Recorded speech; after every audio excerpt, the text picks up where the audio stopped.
శక్తి సంపూర్ణుడా వాక్యమయ్యున్న యేసు వందనమయ్యా. కృపాశక్తి దయాశక్తి సంపూర్ణుడా వాక్యమయ్యున్న యేసు వందనమయ్యా. నీ వాక్యమే నన్ను బ్రతికించెను.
This morning we receive spirit of wisdom and revelation.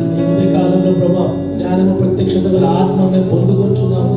We receive the spirit of knowledge and understanding. పొంది వివేకం గల ఆత్మను మేము పొందుకుంటున్నాము. We receive your word. ప్రభా మీ వాక్యం మేము పొందుకుంటున్నాము. We receive the spirit of truth to teach the word and reveal the word. వాక్యం బోధించడానికి వాక్యం బయలుపరచడానికి మీ సత్య వాక్యం మేము తీసుకుంటున్నాము తండ్రి. Thank you, Holy Spirit, you are here. పరిశుద్ధాత్మ మా మధ్యలో ఉన్నందుకు మీకే వందనాలు. Helping us, teaching us your word. ప్రభా మీ వాక్యం బోధిస్తున్నందుకు మీకే వందనాలు. Thank you for healing and deliverance happening in our lives. మా జీవితాల్లో మీరు ఇస్తున్న స్వస్థతకై విడుదలకై మీకే వందనాలు. Hallelujah. Hallelujah. Hallelujah. Hallelujah. Hallelujah. Hallelujah. Hallelujah. Hallelujah. Hallelujah. Amen. Amen. Please be seated. Hallelujah. Hallelujah Hallelujah. Hallelujah. Praise God. దేవునికి వందనాలు. Once again, greetings in the name of our Lord and Savior Jesus Christ. మన ప్రభు అయిన యేసుక్రీస్తు పరిశుద్ధ నామములో వందనాలు. Last few days we were learning from the Word of God. మనం కొన్ని రోజులుగా దేవుని వాక్యంలో నుంచి నేర్చుకుంటూ వస్తున్నాం. We were discussing the spiritual root causes of all kinds of sickness and bondages. అన్ని రోగాలు బంధకాలకు ఆత్మీయ కారణాలు ఏమై ఉన్నాయని తెలుసుకుంటూ వచ్చున్నాం. We have completed the first point, separation from God, His Word and from His love. మరి మొదటి పాయింట్ మనం దేవునికి, ఆయన వాక్యానికి, ఆయన ప్రేమకు దూరం అవటం గురించి చూసి ఉన్నాం. Amen. Amen. Now we have understood that God made us to come back to His presence. దేవుడు మనల్ని ఆయన సన్నిధికి వచ్చుటకు మనల్ని సృష్టించినాడని తెలుసుకున్నాం. Now we have no more separation from Father God. మనం తండ్రి దేవుడి నుంచి ఇక వేరవ్వాల్సిన అవసరం లేదు. We have reconciliation with Father God. We have peace with Father God. తండ్రి దేవునితో మనం సంధి చేయబడి సమాధానపరచబడి ఉన్నాం. Hallelujah. Hallelujah. Our sins are forgiven. మన పాపములు క్షమించబడ్డాయి. God has given us His righteousness.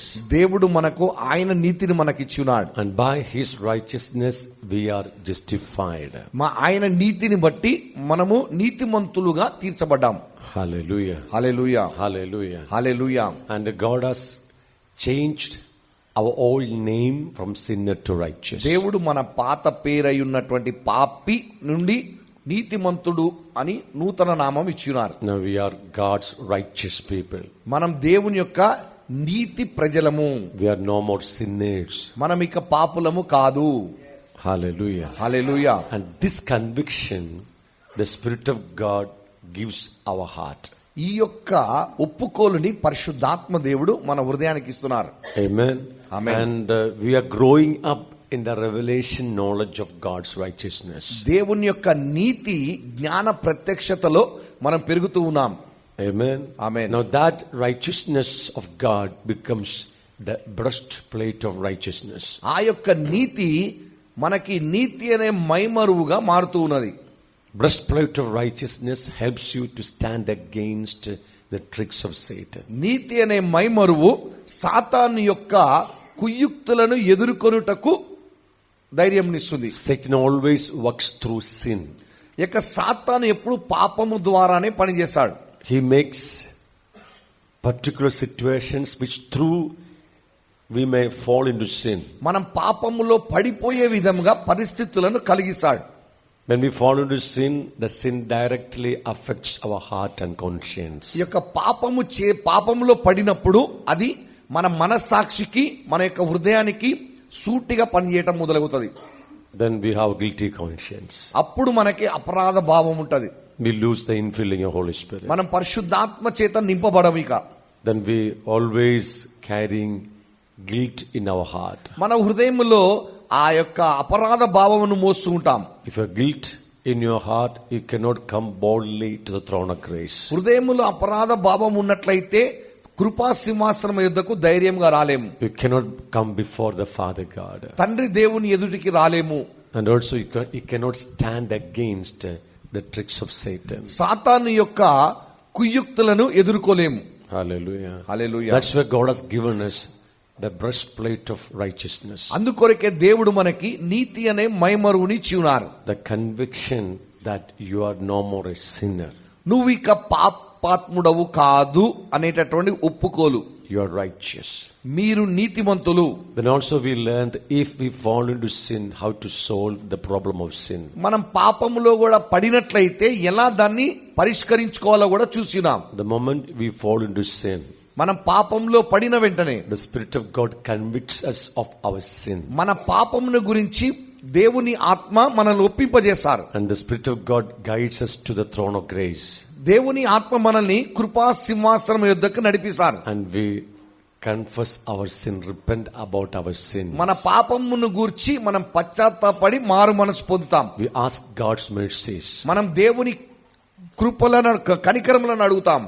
And God told, come boldly to my throne to receive grace and mercy. దేవుడు అన్నాడు, నా కృప కనికరమును పొందుటకు ధైర్యముగా నా సింహాసనం యొద్దకు రండి అని. Now throne of grace is open for you. మీ కొరకు కృపా సింహాసనం తెరవబడి ఉన్నది. Because we have the blood of Jesus. ఎందుకంటే మనం యేసు ప్రభు రక్తాన్ని కలిగి ఉన్నాం. Because we have the broken body of Jesus. ఎందుకంటే విరగొట్టబడిన యేసు ప్రభు శరీరాన్ని కలిగి ఉన్నాం. Because we have a great high priest at the right hand of Father God who always intercedes for us. తండ్రి కుడి ప్రక్కన ఎల్లప్పుడూ మన కొరకు విజ్ఞాపన చేయుచున్నటువంటి మనకు ఒక ప్రధాన యాజకుడు ఉన్నారు.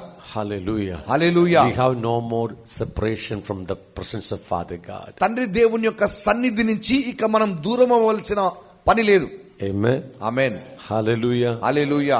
And because of receiving God's righteousness, దేవుని యొక్క నీతిని పొందుకోవటం వల్ల, or those who receive abundance of gift of righteousness, కానీ అత్యధికమైనటువంటి నీతిని దానముగా పొందినటువంటి వారు, they will reign in this life. వారు ఈ లోకములో ఏలటం ప్రారంభిస్తారు. Amen. Amen. You reign over the tricks of Satan. సాతాను యొక్క కుయుక్తులలో నువ్వు ఏలటం ప్రారంభిస్తావు. You will be able to demolish, destroy the works of Satan. సాతాను యొక్క క్రియలన్నిటినీ పనులన్నిటినీ నాశనం చేయగలవు, విరగొట్టగలవు. You will never fear the works of Satan. సాతాను యొక్క పనులను చూసి నువ్వు ఎన్నడూ భయపడవు. You will never fear witchcraft and sorcery. ఈ యొక్క చేతబడి సోదెకి నువ్వు భయపడవు. Hallelujah. Hallelujah. Because God has given you power and authority to reign over this life. ఈ యొక్క జీవితాన్ని నువ్వు ఏలటానికి దేవుడు నీకు శక్తినిస్తున్నారు. Hallelujah. Hallelujah. You will reign over sin. పాపం పైన ఏలటం ప్రారంభిస్తావు. Word of God clearly teaches sin no more. ఇక పాపము చేయకుడి అని లేఖనం సెలవిస్తుంది. Sin no more. పాపము చేయకుడి. But we fail every time. కానీ ప్రతిసారి ఓడిపోతున్నాం. But now you are able to overcome sin. కానీ ఇప్పుడు పాపముని అధిగమించగలుగుతావు. You are able to overcome the lust of the flesh. యొక్క శరీర ఆశని అధిగమించగలుగుతావు. You are able to overcome the lust of the world. యొక్క లోక ఆశ నుండి అధిగమించగలుగుతావు. Hallelujah. Hallelujah. You are able to grow up in your spiritual life. నీ యొక్క ఆత్మీయ జీవితంలో ఎదగటం ప్రారంభిస్తావు. Hallelujah. Hallelujah. If you are not yet completely understood the teaching of God's righteousness, please go back to your home. I think this week itself, coming week, you will receive this teaching in online. Please watch it again and again, make notes and get revelation knowledge of it. అయితే ఈ యొక్క నీతిని గురించి నీకు అర్థం కాలేదు అని అంటే వచ్చే వారానికి మీకు ఆన్లైన్లో ఈ యొక్క కార్యక్రమం ఇక్కడ జరిగినవన్నీ ఉంటాయి. మీరు మళ్ళీ విని మీరు నోట్స్ రాసుకోండి. దాని యొక్క ప్రత్యక్షతని మీరు వ్యక్తిగతంగా దేవుని ఆత్మ ద్వారా పొందండి. Hallelujah. Hallelujah. Now we move to the second point in spiritual root causes of all sickness and bondages. ప్రతి విధమైనటువంటి రోగాలకు బంధకాలకు ఆత్మీయ కారణాలలో రెండవ పాయింట్ లోకి వెళ్తున్నాం మనం. That is separation from others. మనం ఇతరుల నుండి వేరవటము. Amen. Amen. Separation from others. ఇతరుల నుండి వేరవటము. Now we started with the book of Matthew chapter 22. మత్తయి సువార్త 22వ అధ్యాయంలోంచి ప్రారంభించాం. Okay. We already started. No, Yeah. When we started the first point, we started with Matthew chapter 22 verses 37 to 40. మరి మత్తయి సువార్త 22 37 నుంచి 40 వరకు మనం ముందుగానే ప్రారంభించినాం ఇక్కడ నుంచి. Okay. So the first and great commandment that is to love your God. మొదటి ఆజ్ఞ నీ దేవుడైన ప్రభువుని ప్రేమించాలి. Love your God with all your heart, నీ పూర్ణ హృదయముతో ప్రేమించాలి. with all your soul, నీ ప్రాణముతో ప్రేమించాలి. with all your strength, నీ పూర్ణ బలముతో ప్రేమించాలి. with all your spirit. నీ పూర్ణ ఆత్మతో ప్రేమించాలి. Amen. Amen. Any breaches, any problem happening, or we are not able to love God with all of our heart and soul, that makes separation from Father God. మనము మన దేవుడైన ప్రభువుని పూర్ణ హృదయముతో పూర్ణ ఆత్మతో పూర్ణ మనసుతో పూర్ణ బలముతో ప్రేమించకుండా ఉన్నట్లయితే అది మనల్ని దేవునికి దూరం చేస్తది. Now we have to love God. కాబట్టి మనం నిశ్చయంగా దేవుణ్ణి ప్రేమించవలసిందే. Now we should love Father God మనం తండ్రి దేవుణ్ణి ప్రేమించాలి. because He loved us and ఆయన saved us. మనల్ని ప్రేమించి రక్షించాడు. Hallelujah. Hallelujah. Now we have no other option. మనకి ఇంకొక అవకాశమే లేదు. We need to love God. నిశ్చయముగా ప్రేమించాలి. And the second commandment is equal to the first commandment, that is, you shall love your neighbor as yourself. అయితే రెండవ ఆజ్ఞ మొదటి ఆజ్ఞతో సమానమైనటువంటిది. నిన్ను వలె నీ పొరుగు వారిని ప్రేమించాలి. Love God, love your people. నువ్వు దేవుణ్ణి ప్రేమించాలి, నీ ప్రజలని ప్రేమించాలి. Both have equal weight, equal value. మరి రెండిటికి కూడా ఒకే కోలమానం ఉన్నది. Amen. Amen. If you violate the second commandment, ఒకవేళ రెండవ ఆజ్ఞ పాటించకపోతే that goes for many bondages and sickness. చాలా బంధకాలలోకి రోగాలలోకి వెళ్తారు. See, any breaches happening in our relationship మన యొక్క సంబంధాలలో ఏమైనా పొరపచ్చాలు వచ్చినట్లయితే continue for a long time cause for sickness and bondages. దీర్ఘకాలముగా అలాగే కొనసాగితే చాలా రోగాలకి బంధకాలకి కారణమవుతుంది. Because that is the violation of the word of God. ఎందుకంటే అది దేవుని వాక్యము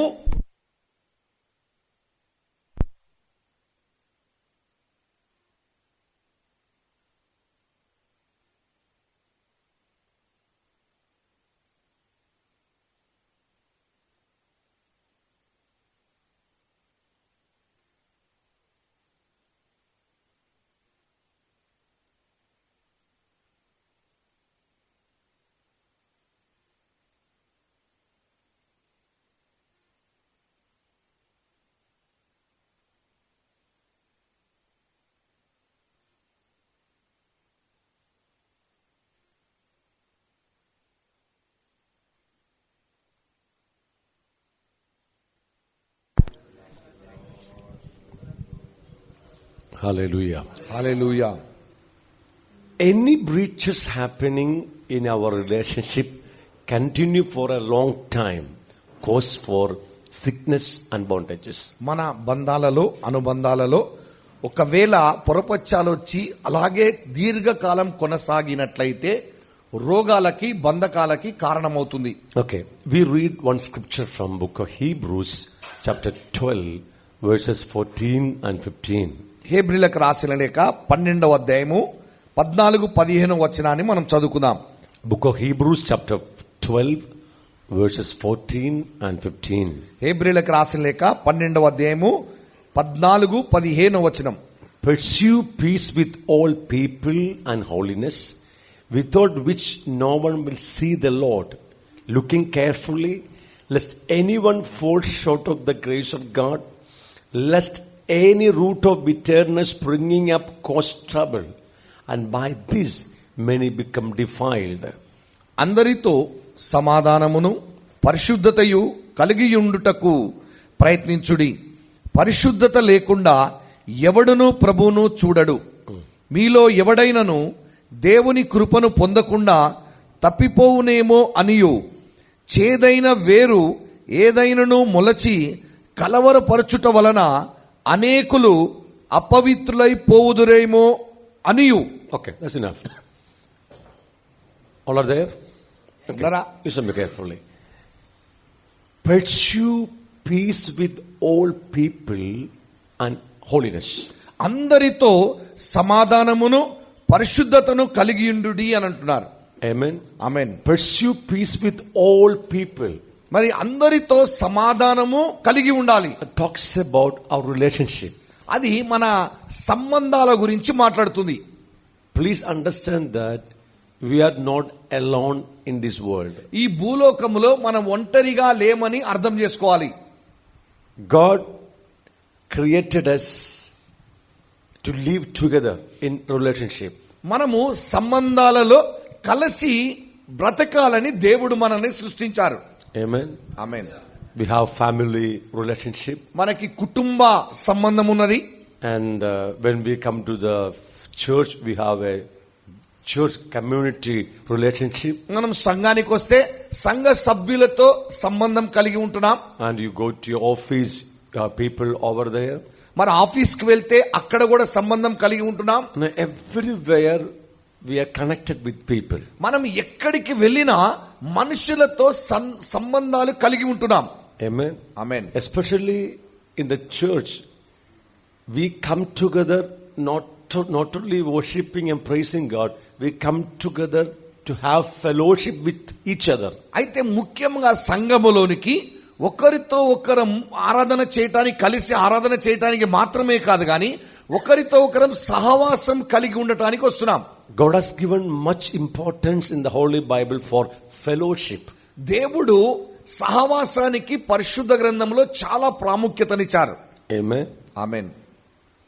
If I stay alone on the top of Mount Everest, I'm so holy. నేను Everest పర్వతం పైన ఒంటరిగా నిలబడి ఉంటే నేను చాలా పరిశుద్ధుడను. No anger, నా కోపము ఉండదు, no rebellion, ఎదురు తిరగటం ఉండదు, no fighting. కొట్లాట ఉండదు. I'm so holy top of Mount Everest. Everest పర్వతం పైన నేను చాలా పరిశుద్ధంగా ఉన్నాను. But when I come in my home to live with my life, all my uncleanness are coming out. కానీ నేను నా ఇంటికి వచ్చి నా కుటుంబ సభ్యులతో బ్రతుకుతున్నప్పుడు నా అపవిత్రత మొత్తం బయటికి వస్తుంది. For that very purpose, God has given me this wonderful wife. ఆ ఉద్దేశంతోనే దేవుడు మంచి భార్యనిచ్చాడు. No, he understood.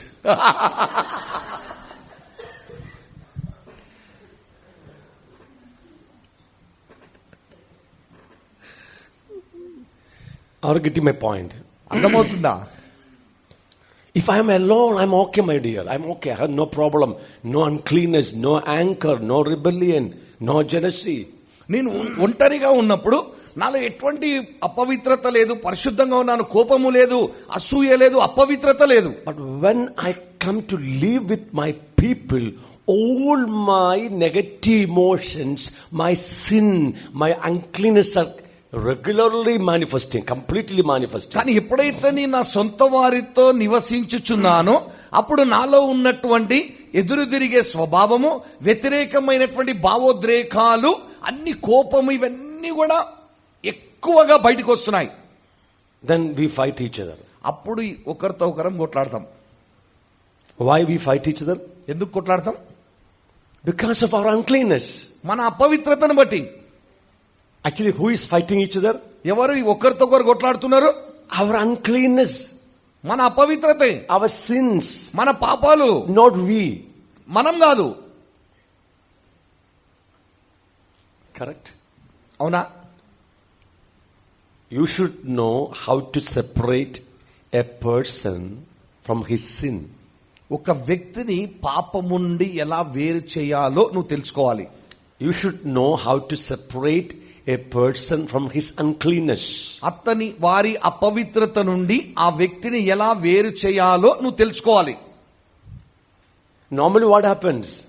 సహజంగా ఏం జరుగుతుంది? When we come together in a marriage or in a church or ministry, ఒక వివాహములో గాని లేదా ఒక సంఘములో గాని పరిచర్యలో గాని ఐక్యమైనప్పుడు both of our what uncleanness manifest. మరి ఇద్దరి అపవిత్రత బయటకు వస్తుంది.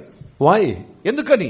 Even though we are born again, మనం క్రొత్తగా జన్మించిన వారమైనా we కూడా, have received Holy Spirit, మనం పరిశుద్ధాత్మను పొందుకున్నాము. God declared that we are righteous and saints and holy.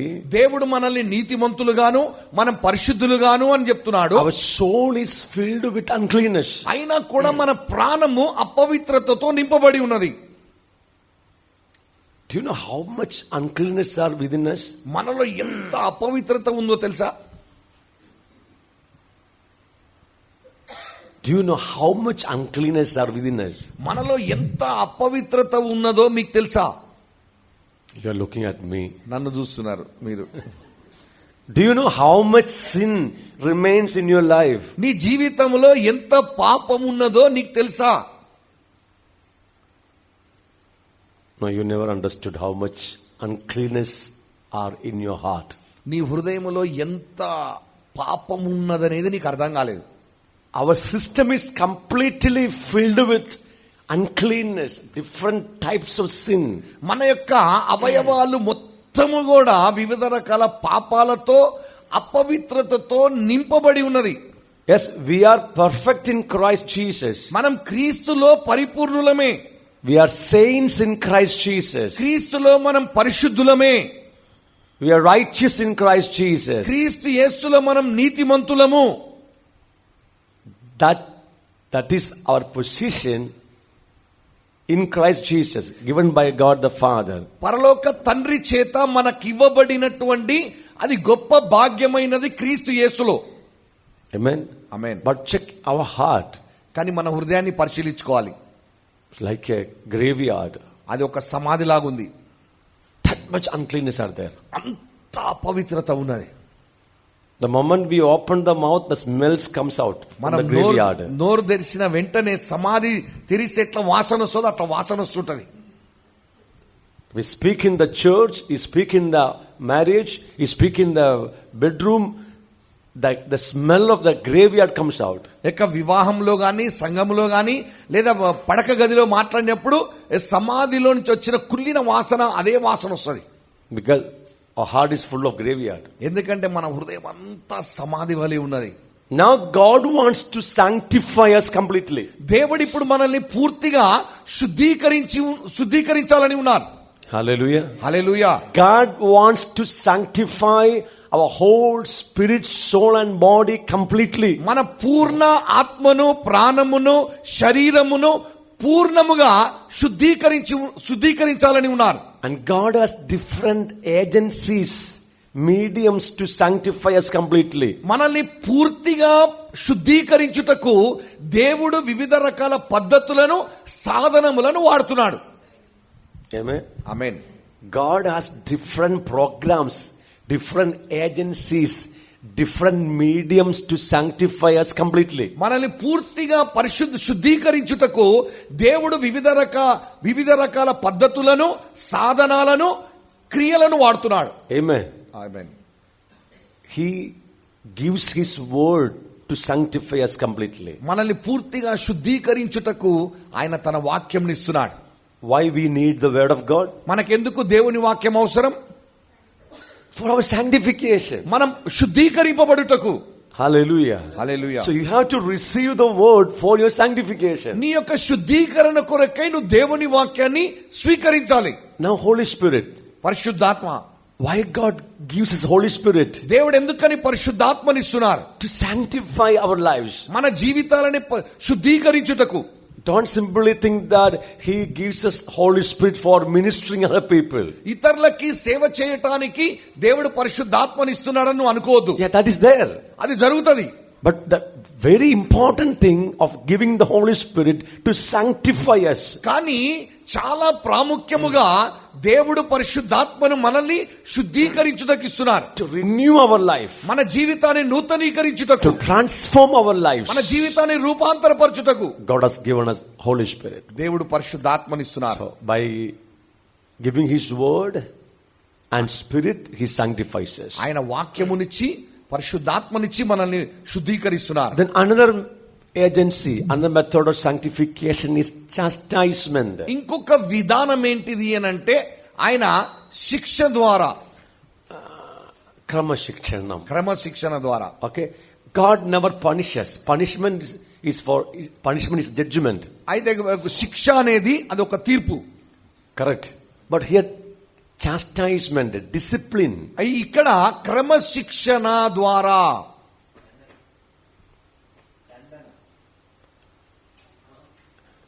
that is punishment. దండన అనేది శిక్ష. It's not punishment.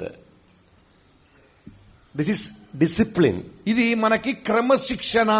Whenever you make a mistake, నువ్వు తప్పు చేసినప్పుడు he gives you discipline, chastisement. ఆయన నిన్ను క్రమశిక్షణలోకి తీసుకురావడానికి ఏదో ఒక ఇది చేస్తాడు. Like that, God has different ways to sanctify us completely. ఈ విధంగా పూర్తిగా మనల్ని శుద్ధీకరించుటకు దేవుడు వివిధ పద్ధతులను కలిగి ఉన్నాడు.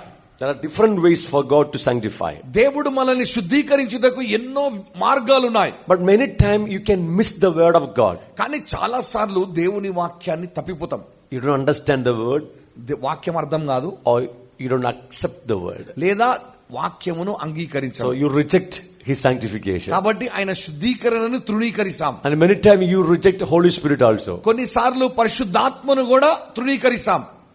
Correct. అవునా? But God has this wonderful method of sanctification. కానీ దేవుడు ఒక అద్భుతమైన పద్ధతిని కలిగి ఉన్నాడు శుద్ధీకరించుటకు. I given a name for it. దానికి నేను ఒక పేరిచ్చాను. Sanctification through relationship. సంబంధ బాంధవ్యాల ద్వారా శుద్ధీకరణ.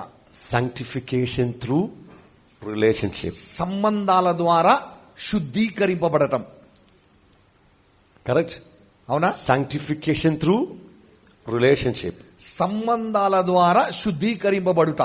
I can run away from the word of God and Holy Spirit. నేను దేవుని వాక్యం నుంచి పరిశుద్ధాత్మ నుంచి పారిపోవచ్చు. But I can run away from my wife. కానీ నా భార్య నుంచి నేను పారిపోలేను. Being a pastor, I cannot marry again.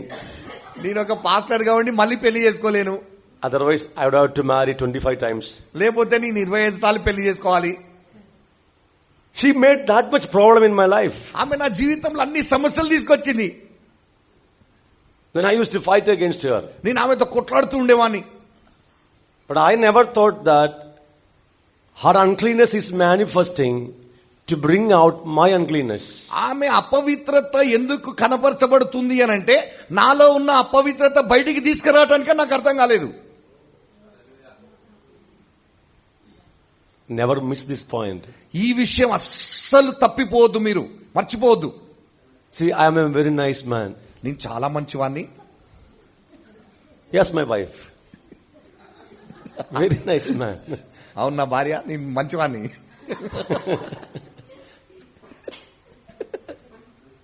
A very nice man.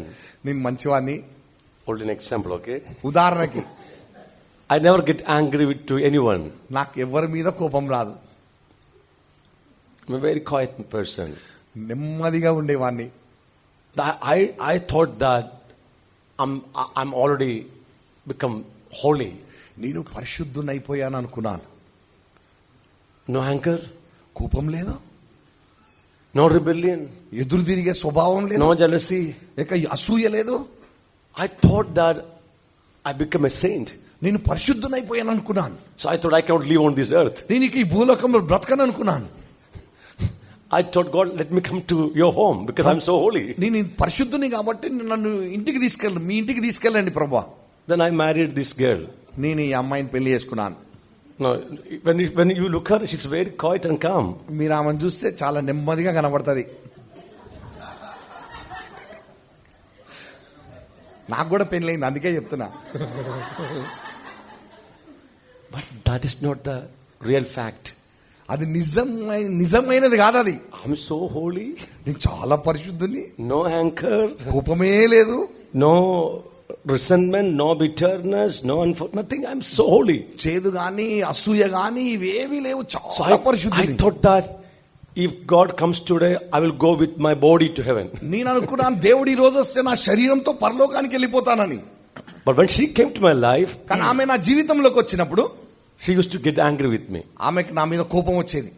That time I didn't say hallelujah, praise God, shata masikantaya. అప్పుడు నేను హల్లెలూయా, ప్రైజ్ ది లార్డ్, షామారి రామాని చేయలేదు. Without my knowledge, my anger is coming out. నాకు తెలియకుండానే కోపం నాలోంచి బయటకు వస్తుంది. And we are fighting each other. ఇద్దరిని ఒకరినొకరు కొరుక్కుంటున్నాం, Every day. ప్రతిరోజు కరుచుకుంటున్నాం. Then I said, if you stay in this home, I will go to another home. నేను చెప్పాను, నువ్వు ఇంట్లో ఉంటే నేను ఇంకో ఇంటికి వెళ్ళిపోతా. If you stay in this city, I will go to another city. నువ్వు ఈ పట్టణంలో ఉంటే నేను ఇంకో పట్టణానికి వెళ్ళిపోతా. If you stay in Kerala, I will go to Andhra Pradesh. నువ్వు కేరళలో, నేను తెలంగాణలో ఉంటే నేను ఆంధ్రప్రదేశ్ పోతా. If you stay in India, I will go to Africa. నీవు ఇండియాలో ఉంటే నేను ఆఫ్రికా వెళ్ళిపోతా. If you stay on this planet, I will find another planet. నువ్వు ఒకవేళ ఈ యొక్క భూమి మీద ఉంటే నేను ఇంకొకటి చూసుకుంటా, గ్రహం, Another planet. ఇంకొక గ్రహాన్ని చూసుకుంటా. I never understood that God is using her uncleanness to bring out my uncleanness. ఆమె యొక్క అపవిత్రతని కనుపరిచి నా యొక్క అపవిత్రతని లోపల నుండి బయటికి తీసుకొస్తున్నాడని నాకు అర్థం కాలేదు. Never miss this point. ఈ విషయాన్ని తప్పిపోదును. God is using our people and their uncleanness to bring out our uncleanness. దేవుడు మన వారిని ఉపయోగిస్తున్నాడు. ఎందుకు అనంటే వారి అపవిత్రత ద్వారా మన అపవిత్రత లోపల నుంచి బయటికి తీసుకొస్తున్నాడు. Especially in the marriage. ముఖ్యముగా వివాహంలో. Brother, you can miss the church fellowship. నువ్వు సంఘ సహవాసాన్ని తప్పిపోవచ్చు. After the worship, immediately you can run away from the church. ఇక ఆరాధన అయిపోగానే వెంటనే సంఘం నుంచి వెళ్ళిపోవచ్చు. But how you can miss your wife? కానీ భార్యని ఎట్ట తప్పి దూరం పోతావు?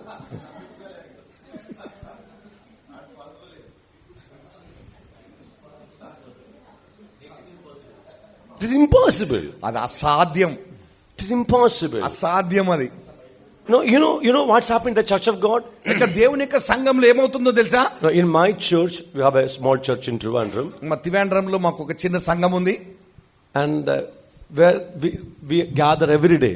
మేము ప్రతిరోజు కూడుకుంటాం. Every day we have prayer. ప్రతిరోజు ప్రార్థన ఉంటది. And every Sunday after the worship we give them food.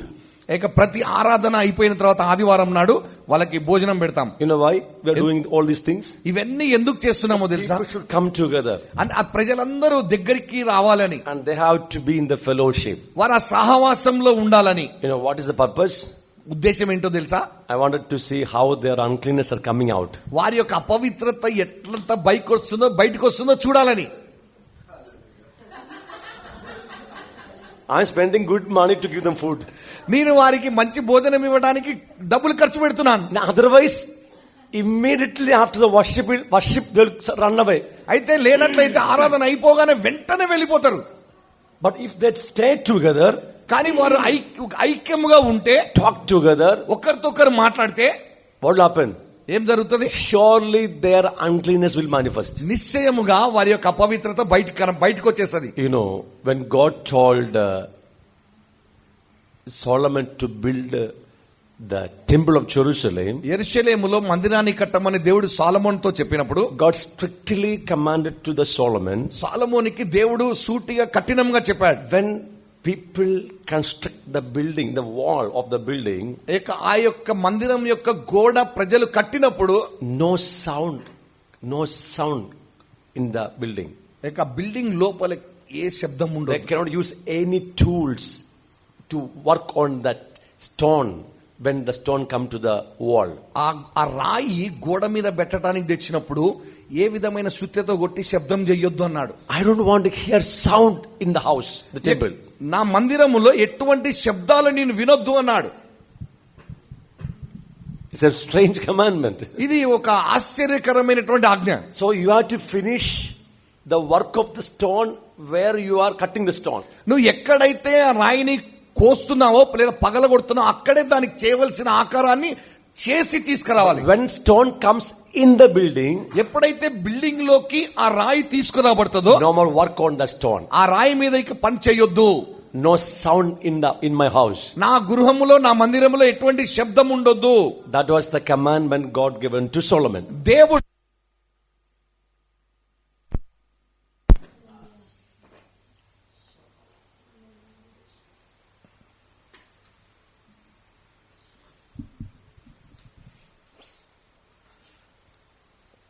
Okay, so that was the commandment God given to Solomon. దేవుడు సొలొమోనుకి ఆ ఆజ్ఞనిచ్చి ఉన్నాడు. Now think about the church. ఇప్పుడు సంఘం గురించి చూడండి. The church of God is the house of God. ఇక దేవుని యొక్క సంఘమే దేవుని యొక్క ఇల్లు. The church of God is the temple of God. దేవుని యొక్క సంఘమే దేవుని యొక్క మందిరం. Same like Jerusalem temple, we are the temple of God. యెరూషలేము మందిరం వలె మనము కూడా దేవుని యొక్క మందిరం అయి ఉన్నాం. Okay, now God is bringing many living stones into the church. అయితే దేవుడు చాలా సజీవ రాళ్లను సంఘములోకి తీసుకొస్తున్నాడు. So we all are the living stones. మనందరం కూడా సజీవ రాళ్లమై ఉన్నాం. But the work of the stone, the finishing work is never happening outside. కానీ ఈ యొక్క సజీవ రాళ్ల పని ఏ ఆకారానికి రావాలో ఆ ఆకారం యొక్క పని బయట ముగించబడలేదు. Different stones are coming with different measurement. అయితే ప్రతి రాయి కూడా వివిధ ఆకారాలలో వస్తుంది. The shapes, the shape of the stones are very different. రాళ్ల యొక్క ఆకారాలు వేరువేరుగా ఉన్నాయి. Some stone has like a 12 and 16 or 32 what do you call it, edges. అయితే కొన్ని Sharp edges. రాళ్ళకి మన 10, 12, 15 కొచ్చగా ఉన్నాయి, దిక్కులు ఉన్నాయి, మూలలు ఉన్నాయి. Edges, no? ఆ మూలలు Different dimensions. ఇక వివిధ రకాల మూలలు ఉన్నాయి వాటికి. Some stones are very, very, very sharp. Some stone has very sharp edges. కొన్ని రాళ్ళు చాలా పదునైన మూలలు కలిగి ఉంటాయి. And some stones are very rough. కొన్నేమో చాలా మన గరుకుగా ఉంటాయి. Some stones are shapeless. కొన్నేమో ఆకారము లేకుండా ఉంటాయి. And God is bringing all this living stone in the church and started to build up. అయితే ఇప్పుడు దేవుడు ఈ సజీవ రాళ్ళన్నిటిని రాళ్ళన్నిటిని తీసుకొచ్చి మందిరాన్ని కడుతున్నాడు. And after keeping all these stones on the wall, ఈ రాళ్ళని గోడగా ఒకదాని మీద ఒకటి పెడుతూ ఉండగా then begins the shaping. అప్పుడు వాటిని మన ఆకారానికి తీసుకొస్తున్నాం. Cutting, కోస్తున్నాం, shaping. వాటిని ఆకారానికి తీసుకొస్తున్నాం. Much sounds you can hear in the church of God. ఇక దేవుని యొక్క మందిరంలో చాలా శబ్దాలు వినొచ్చు. Shouting, కేకలేయటం, quarreling, కొట్లాడటం, fighting, కొట్టుకోవటం, rebellion. ఎదురు తిరగటం. You know why? అవునా? God is sanctifying us. దేవుడు శుద్ధీకరిస్తూ ఉన్నాడు. When you come into the church, నువ్వు సంఘములోనికి వచ్చినప్పుడు, when you are in the fellowship, నువ్వు సహవాసంలో ఉన్నప్పుడు all your uncleanness should manifest. నీ అపవిత్రత అంతా కనపడుతుంది. It is the work of God. అది దేవుని యొక్క పని. When problem comes in your relationship, మన యొక్క సంబంధములో సమస్య వచ్చిందంటే never accuse the other person. ఆ వ్యక్తిని మన దూషించొద్దు. It's not because of that person, it's your problem. అది ఆ వ్యక్తిని బట్టి కాదు కానీ నీ సమస్య అది. God is using your wife's or your close relatives' uncleanness to brings out your uncleanness. అయితే దేవుడు నీ భార్య లేదా నీ యొక్క దగ్గరి బంధువు యొక్క అపవిత్రతని వాడుకొని నీ అపవిత్రతని లోపల నుండి బయటికి తీసుకొస్తున్నాడు. Amen. Amen. And God can use anyone to show your uncleanness. నీ యొక్క అపవిత్రతని నీకు కనపరచడానికి దేవుడు ఎవరినైనా వాడుకోవచ్చు. It's a sanctification method of Father God. అది తండ్రి దేవుని యొక్క శుద్ధీకరణ పని. But normally what happens? కానీ ఏం జరుగుతుందో తెలియదు. When problems happening in the relationship, యొక్క సంబంధంలో సమస్యలు వచ్చినప్పుడు without knowing God's program, we fight each other. దేవుని యొక్క పని తెలుసుకోక మనం ఒకరితో ఒకరు కొట్లాడుతుంటాం.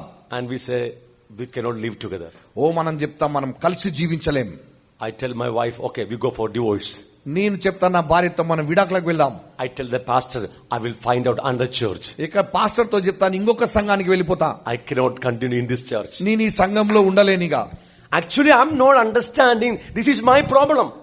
నాకు అర్థం కాని విషయం ఏంటంటే ఇది నా సమస్యనే. This is my uncleanness. ఇది నా అపవిత్రత. Brother, my wife has problem. Understand like that. నా భార్యకి సమస్య ఉంది అని అర్థం చేసుకోవాలి. If I'm not able to bear her mistake, I'm not a husband. నేను ఆమె తప్పుని భరించలేకపోతే నేను భర్తనే కాదు.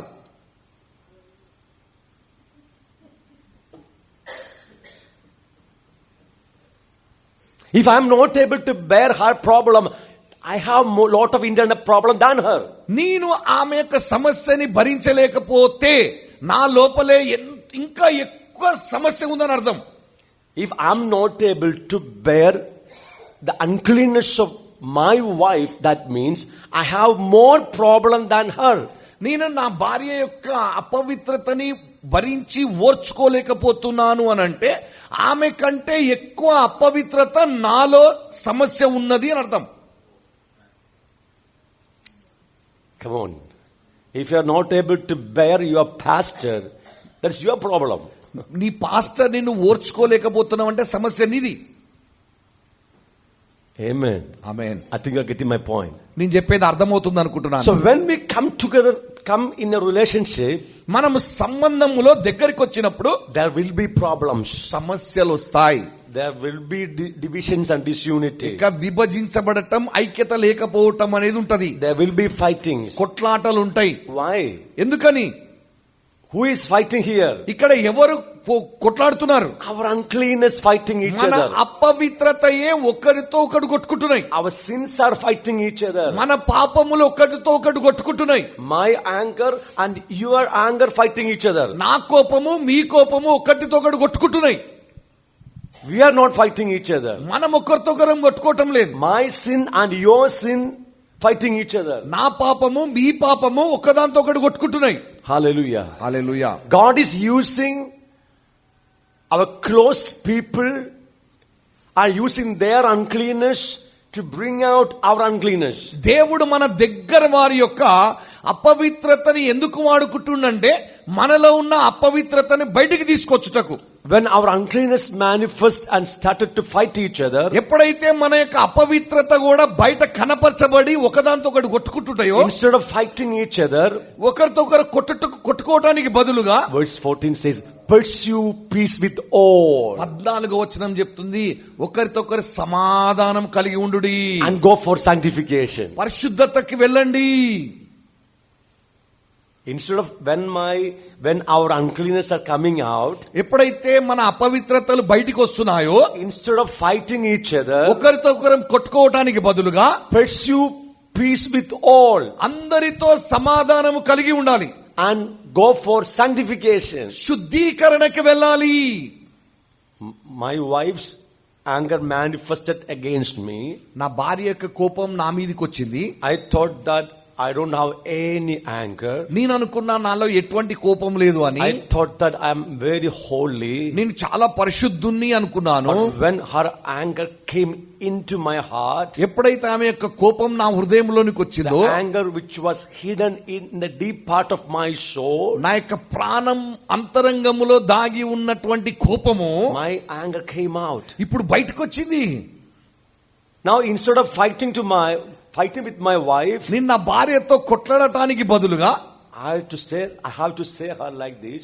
నేను ఆమెతో చెప్పాలి ఇలా, My dear wife, నా ప్రియమైన భార్య, I thought that I'm so holy. నేను చాలా పరిశుద్ధుని అనుకున్నా, I have no anger. నా కోపమే లేదనుకున్నా. But now your anger came in me నీ కోపం నాలోకి వచ్చింది, and brought out my hidden anger. దాగి ఉన్న నా కోపాన్ని బయటికి తీసుకొచ్చింది. You have anger, me too have anger. నీ కోపం ఉంది, నాకు కూడా కోపం ఉంది. Instead of fighting each other, మనం ఒకరితో ఒకరు కొట్టుకోవడానికి బదులు let us pursue peace. మనం సమాధానం కలిగి ఉందాం. Let us go for sanctification. మనం శుద్ధీకరణకి దేవుని దగ్గరికి వెళ్దాం. Ladies, got the point? స్త్రీలారా, అర్థమైందా? If you know this truth, ఈ సత్యం మీకు తెలిసే no more fighting in your marriage. మీ యొక్క వివాహంలో కొట్లాటలు ఉండవు. God has given you the right partner. దేవుడు నీకు సరైన భాగస్వామినిచ్చాడు. You are made for each other. మీరిద్దరు ఒకరికొకరు చేయబడ్డారు. I mean, to bring out all your uncleanness. మీ యొక్క అపవిత్రత అంతా బయటికి తీసుకురావడానికి God has given you the right partner. దేవుడు సరైన భాగస్వామినిచ్చాడు. Never think that, oh Lord, is it my life partner? Is it I prayed for? Yes, it is only for you. అయితే దేవా, వీరేనా నా జీవిత భాగస్వామి, సరైన వ్యక్తేనా అని అంటే, అవును, నీకు సరైన వ్యక్తే, నీ కొరకే అని చెప్తున్నాడు. Only through that person you will be sanctified. ఆ వ్యక్తి ద్వారానే నువ్వు శుద్ధీకరింపబడతావు. ఆమేన్, Amen. Amen, Hallelujah. Hallelujah. So pursue peace with all. కాబట్టి ప్రతి ఒక్కరితో సమాధానము కలిగి ఉండుడి. Pursue holiness. పరిశుద్ధతను కలిగి ఉండండి. So God sanctifies us through our relationship. దేవుడు మన సంబంధాల ద్వారా శుద్ధీకరిస్తున్నారు. So always be in a fellowship. కాబట్టి ఎల్లప్పుడూ సహవాసంలో ఉండండి. Always be in a family. ఎల్లప్పుడూ కుటుంబంలో ఉండండి. Always be in a church. ఎల్లప్పుడూ సంఘములో ఉండండి. God will use the people around you to sanctify you completely. దేవుడు నీ చుట్టూ ఉన్న వారిని ఉపయోగించి నిన్ను పూర్తిగా శుద్ధీకరిస్తాడు. Even in your business field, office, everywhere God has prepared people for you. నీకు వ్యాపారంలో కావచ్చు, ఉద్యోగంలో కావచ్చు, ప్రతి చోట నీ కొరకు దేవుడు మనుషుల నుంచి ఉన్నాడు. God will use their uncleanness to sanctify you. దేవుడు వారి అపవిత్రతను వాడుకొని నిన్ను శుద్ధీకరిస్తాడు. Is it clear? స్పష్టంగా అర్థమైందా? Now, this is not our topic. ఇది ముఖ్యమైన వాక్య పరిచర్య కాదు. This is not our topic. ఇది మన టాపిక్ కాదు. But when we come to the relationship, మనం యొక్క సంబంధాలలోకి వచ్చినప్పుడు I already told there will be problems. సమస్యలు ఉంటాయని ముందే చెప్పాను. There will be fightings. కొట్లాటలు ఉంటాయని చెప్పాను. Instead of pursuing peace and holiness, సమాధానము పరిశుద్ధత కలిగి ఉండటానికి బదులుగా, if you keep bitterness against our people, మన వారి మీద మనము చేదు అనుభవం కలిగి ఉంటే, where God says that you fall short of the grace of God. దేవుని కృపకి నువ్వు దూరం అవుతున్నామని చెప్తుంది. Here we begins our topic. ఇక్కడే మనకి ప్రారంభమవుతుంది ఈ రోజు. Amen. Amen. Instead of pursuing peace and holiness, బరబు సమాధానము పరిశుద్ధతని కలిగి ఉండటానికి బదులుగా, we keep bitterness against our people. ఒక్కరితో వారి మీద మనము చేదు అనుభవం కలిగి ఉంటే, అలాగే ఉంచుకుంటే, You are not in the grace of God. మనం దేవుని కృపలో లేము. We read verse 15. 15వ వచనం చదవండి. Looking carefully lest anyone fall short of the grace of God, lest any root of bitterness springing up cause trouble, and by this many become defiled. మీలో ఎవడైనను దేవుని కృపను పొందకుండా తప్పిపోవునేమో అనియు చేదైన వేరు ఏదైనను మొలిచి కలవరపరచుట వలన అనేకులు అపవిత్రులై పోవుదురు. See, any root of bitterness springing up cause trouble. ఇక చేదైన వేరు ఏదైనను మొలచి కలవరాన్ని తీసుకొస్తుంది. Amen. Amen. Did you get the point? అర్థమవుతుందా? It's not a complete measure of bitterness, a root of bitterness. అది పూర్తి చేదు కాదు, వేరు, చిన్న వేరు. If a root of bitterness springing up, that means you are not in the grace of God. ఇక చేదైన వేరు నీలో మొలిచినట్లయితే నువ్వు దేవుని కృపలో లేవని అర్థం. My Bible says that you fall short of the grace of God. దేవుని కృపకు దూరం అవుతున్నావని పరిశుద్ధ లేఖనం చెప్తుంది. That means you దాని అర్థం lose the protection of the grace of God. అంటే ఆయన మనకి కాపుదలని భద్రతనిస్తున్నాడు. You lose the protection of the grace of God. దేవుని యొక్క కృప కాపుదలని పోగొట్టుకుంటున్నావు. Yesterday we learned that the moment we are in temptation, when we are tempted, we have to come boldly to the throne of grace to ask grace of God to overcome temptation. అయితే నిన్న మనం తెలుసుకొని ఉన్నాము, మనం ఒకవేళ శోధన వచ్చినట్లయితే ఆ శోధన జయించటానికి మనం కృపా సింహాసనం దగ్గరికి వచ్చి కృపను పొందాలి అని తెలుసుకున్నాం. Correct? అవునా? But if you have bitterness in your heart, ఒక నీ హృదయంలో చేదు వేరు ఉన్నట్లయితే you miss the grace of God to overcome temptation. ఆ శోధనని జయించటానికి నువ్వు కృపను పోగొట్టుకుంటావు. That means every time you will fall into sin. అంటే ప్రతిసారి నువ్వు పాపంలో పడతావు.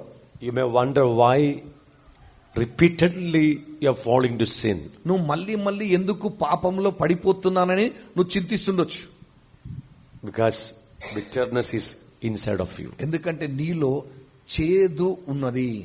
Why this is very important? ఇది ఎందుకని చాలా ముఖ్యమైనది. This is the violation of the second commandment, which is equal to the first. మొదటి ఆజ్ఞతో సమానమైన రెండవ ఆజ్ఞ అయ్యున్నది ఇది. What is second commandment? రెండవ ఆజ్ఞ ఏంటిది? Love your neighbor, నీ పొరుగు వారిని ప్రేమించు. which is equal to the first. అది మొదటి ఆజ్ఞతో సమానమైనది. When you have bitterness against your people, you are not in the grace of God. నీ సొంత వారి పైన నీకు చేదు అనుభవం ఉన్నట్లయితే నువ్వు దేవుని కృపలో లేవు. Because you are violating God's commandment. ఎందుకంటే నువ్వు దేవుని కృపని అతిక్రమిస్తున్నావు. You lose the protection of the grace of God. దేవుని యొక్క కృపకి కాపుదలని కోల్పోతున్నావు. Not only that cause trouble in you. అది నిన్ను కలవరపరుస్తుంది. Trouble in your spirit. నీ ఆత్మలో కలవరపరుస్తుంది. Trouble in your emotions. నీ యొక్క ఉద్రేకాలలో కలవరపరుస్తుంది. Trouble in your thought process. నీ యొక్క ఆలోచన విధానంలో కలవరపరుస్తుంది. The entire personality suffer trouble. నీ యొక్క వ్యక్తిత్వం అంతా కూడా కలవరపరచబడుతుంది. When you have bitterness against someone, ఇతరుల పైన నీకు చేదు ఉంటే then always you think about that person. నువ్వు ఎప్పుడు ఆ వ్యక్తి గురించి ఆలోచిస్తావు. You want to do revenge against that person. వారికి పగ తీర్చుకోవాలనుకుంటావు. You feel to kill that person. ఆ వ్యక్తిని చంపాలనుకుంటావు. Correct? అవునా? So that brings trouble in your heart, trouble in the spirit, trouble in the soul. అది నీ హృదయములో కలవరపరుస్తుంది, నీ యొక్క ప్రాణములో కలవరపరుస్తుంది, నీ యొక్క ఆత్మలో See, many people in the church of God, దేవుని యొక్క సంఘములో చాలా మంది they are under bondages and sickness. చాలా రోగాలలో బంధకాలలో ఉన్నారు. You know why? ఎందుకో తెలుసా? Because they have bitterness in the heart. వారి యొక్క హృదయంలో చేదు ఉండటం వలన, Not able to forgive to their relationship. వారి యొక్క బంధువులని క్షమించకపోవటం వలన. So bitterness cause for bondages and sickness. అయితే ఈ యొక్క చేదు రోగాలకి బంధకాలకి కారణమవుతుంది. So where God says that you need to forgive to everyone. దేవుని వాక్యం సెలవిస్తుంది, నువ్వు ప్రతి ఒక్కరిని క్షమించాలి. What's the meaning of forgiveness? ఇక క్షమాపణ అంటే ఏంటిది? Forgiveness means to send away. ఇక క్షమాపణ అంటే వాళ్ళని విడిచిపెట్టటము. To send forth, to free. ఇక వారిని స్వతంత్రులుగా మార్చటము. Amen. Forgiveness means to give up the claim for the compensation from the offender. అయితే గాయపరిచినటువంటి వారిని ఆ గాయము నుండి విడిపించటం పూర్తిగా. to give up the claim for the compensation from the offender. అయితే ఎవరైతే గాయపరిచారో వారి నుంచి ప్రతిఫలం ఆశించకుండా వాళ్ళని స్వతంత్రులుగా మార్చుటయే. If anyone did mistake in your life, against your life, ఎవరైనా నీ జీవితంలో నీకు జీవితానికి విరుద్ధంగా గాయపరిచినట్లయితే, anyone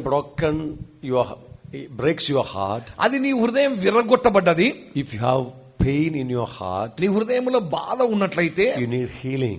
నీకు స్వస్థత కావాలి. Never keep bitterness against your people. నీ వారిపైన ఎటువంటి చేదు ఉంచుకోవద్దు. You have to forgive them completely. వారిని పూర్తిగా నువ్వు క్షమించాలి. Book of Matthew chapter 6 verse 12 says that మత్తయి సువార్త 6:12 చెప్తుంది, there is a close relationship between human and divine forgiveness. అయితే మనుషుల యొక్క దైవిక క్షమాపణకి చాలా దగ్గరి సంబంధం ఉన్నది. Amen. Amen. There is a close relationship between human and divine forgiveness. అయితే మనుష్యుని యొక్క దైవిక There is a close relationship between human and divine forgiveness. అయితే మనుష్యుని యొక్కయు దేవుని యొక్కయు మధ్యలో దేవుని దైవిక No. There is a close relationship between human forgiveness and divine forgiveness. మనుషులు క్షమించిన దానికి Yeah. దైవిక క్షమాపణకి దగ్గర సంబంధం ఉన్నది. Clear. We read the scripture. మనం చదువుదాం వచనం Verse 12. 12వ వచనం 6:12. Now we are praying to God. మనం దేవునికి ప్రార్థిస్తున్నాం. Jesus taught us how to pray. మనం ఎలా ప్రార్థించాలో యేసు ప్రభు నేర్పించారు. Okay. What's the prayer? ఆ ప్రార్థన ఏంటిది? Lord, forgive me my debts as I forgive to others' debts. ప్రభువా, నా రుణములను మీ రుణములను క్షమించి ఉన్న ప్రకారము మా రుణములను క్షమించుము. Forgive us our debts as we forgive our debtors. క్షమించండి, మా రుణములను మేము క్షమించి ఉన్న ప్రకారము మా రుణములు. 12. Make it. సారీ, మా రుణస్తులను మేము క్షమించి ఉన్న ప్రకారము మా రుణములను మీరు క్షమించండి. 12. Yes, Is it correct? Yeah it's correct. So what they're telling God? దేవునితో ఏం చెప్తున్నాం? Lord, if I'm not ready to forgive others' trespasses, ప్రభువా, నేను ఇతరుల యొక్క అపరాధంను క్షమించడానికి సిద్ధంగా లేకపోతే please don't forgive my trespasses. దయచేసి నా యొక్క అపరాధం కూడా క్షమించొద్దు. No, you are telling God. నువ్వు దేవునితో చెప్తున్నావు. And Jesus is so clever, right? Jesus చాలా తెలివిగలవారు. You are praying to God, Lord, please do not forgive my sins because I'm not ready to forgive others' trespasses. ఇతరులను నేను క్షమించలేదు కాబట్టి నీవు కూడా నన్ను క్షమించొద్దు ప్రభు అని చెప్తున్నాం. If I forgive others' debts, then God forgives my debts. నా రుణస్తులను నీరు క్షమించినప్పుడు దేవుడు నా రుణాన్ని కూడా క్షమిస్తాడు. That's the meaning of the statement. There is a close relationship between human and divine forgiveness. అయితే మనుషులు క్షమించటము దైవికముగా క్షమాపణ పొందుకోవడానికి చాలా దగ్గర సంబంధం ఉంది. Now, verse 14 and 15, Jesus made it very clear. 14-15 వచనంలో చాలా స్పష్టంగా చెప్తున్నాడు యేసు ప్రభు. If you forgive men their trespasses, your heavenly Father will also forgive you. మనుషుల అపరాధములను మీరు క్షమించిన ఎడల మీ పరలోకపు తండ్రియు మీ అపరాధములను క్షమించును. But if you do not forgive men their trespasses, neither will your Father forgive your trespasses. మీరు మనుషుల అపరాధములను క్షమింపకపోయిన ఎడల మీ తండ్రియు మీ అపరాధములను క్షమించడు. Is it clear? స్పష్టంగా ఉంది కదా? It's very clearly God taught us the scripture. ఈ యొక్క దేవుడు లేఖనాన్ని చాలా స్పష్టంగా నేర్పించారు. Why forgiveness is this much importance? ఎందుకని క్షమాపణ ఇంత ప్రాముఖ్యత కలిగి ఉంది? If you're not able to forgive others' trespasses, మనం ఇతరుల అపరాధములను క్షమించలేకపోతే that is a violation of the second commandment, which is equal to the first. మొదటి ఆజ్ఞతో సమానమైన రెండవ ఆజ్ఞని అతిక్రమిస్తున్నటువంటి వారము. Amen. Amen. Is it clear? అర్థమైందా? So word of God says that we need to forgive unconditionally. దేవుని వాక్యం చెప్తుంది కొలత లేనంతగా క్షమించాలి. Now book of Matthew chapter 18, 21 and 22. మత్తయి సువార్త 18 Chapter 18 verses 21 and 22. 21 22వ వచనం 18వ అధ్యాయం. That is very, very, very, that is common to us. That scripture, we know the scripture. ఈ వచనం మనకు తెలుసు. Yeah, that's a well-known ఇది scripture. అందరికీ బాగా తెలిసినటువంటి వచనము. Peter came to Jesus Christ పేతురు యేసుక్రీస్తు ప్రభు దగ్గరికి వచ్చాడు. and asked him, ఆయన అడుగుతున్నారు, Lord, how often shall my brother sin against me and I forgive him? ప్రభువా, నా సహోదరుడు నా ఎడల తప్పిదము చేసిన ఎడల నేను ఎన్ని మారులు అతన్ని క్షమింపవలెను? Up to 7 times? 7 మార్లు మట్టుగా? Jesus said to him, I do not say to you up to 7 times, but up to 70 times 7. అందుకు యేసు అతనితో ఇట్లా, నేను 7 మార్లు మట్టుకే కాదు 70 ఏళ్ల మార్ల మట్టుకని నీతో చెప్పుచున్నాను. What's the meaning? దాని అర్థం ఏంటిది? 70 times 7? 70 ఏండ్ల మార్లు మట్టుకు. 490. After that? What is the meaning of this saying? ఈ మాటలో ఉన్నటువంటి అర్థం ఏంటిది? Our forgiveness must be unlimited. మన క్షమాపణ అనేది లెక్కలేనంతగా క్షమించాలా, లెక్కలేనన్ని సార్లు. Forgiveness must be unlimited. ఇక క్షమాపణ అనేది లెక్కించలేనంతగా క్షమించాలి. Do not measure it. దాన్ని కొలవద్దు, Do not count it. దాన్ని లెక్కించవద్దు, Do not weigh it. దాన్ని మన బరువు చూడొద్దు. Forgive unlimitedly. కొలత లేనంతగా క్షమించాలి. Because that's what God has forgiven us. That is the way God has forgiven us in Christ Jesus. ఆ విధానములోనే యేసుక్రీస్తులో తండ్రి దేవుడు మనల్ని క్షమించి ఉన్నారు. And even today, every day, He is forgiving our trespasses. ఈ రోజు కూడా ప్రతి దినం కూడా ఆయన మన అపరాధములను క్షమిస్తూనే ఉన్నారు. God never counts forgiveness. దేవుడు క్షమాపణని లెక్కబెట్టడు, Never measure forgiveness. ఆ క్షమాపణని కొలవడు, Never weigh forgiveness. క్షమాపణనికి బరువు చూడడు. Same manner we need to forgive others' trespasses. అదే విధంగా మనం ఇతరుల యొక్క అపరాధములను కూడా క్షమించాలి. It's a long teaching. I can show you many portions, but I cannot go for that. అయితే చాలా వచనాలు కూడా నేను చూపించి చెప్పగలను, కానీ ఇంకా ఇంతకంటే ముందుకు వెళ్ళను నేను. If any bitterness in you, నీలో ఏదైనా చేదున్నట్లయితే, unforgiveness is in you, ఆ క్షమించలేని తనం ఉన్నట్లయితే, you cannot expect any healing and deliverance in your life. నీ జీవితంలో స్వస్థతని విడుదలని ఆశించలేవు. And there is no spiritual growth in your life. నీ యొక్క ఆత్మీయ జీవితంలో ఎదుగుదల ఉండదు. You are praying hours and hours. గంటలు గంటలు You are ప్రార్థిస్తుండొచ్చు, reading Bible every day. ప్రతి దినం పరిశుద్ధ గ్రంథం You చదువుతుండొచ్చు, are worshiping God, దేవుని ఆరాధిస్తున్నావు, going for church, ఇక సంఘానికి వెళ్తున్నావు, but no spiritual growth. కానీ ఆత్మీయ ఎదుగుదల ఉండదు.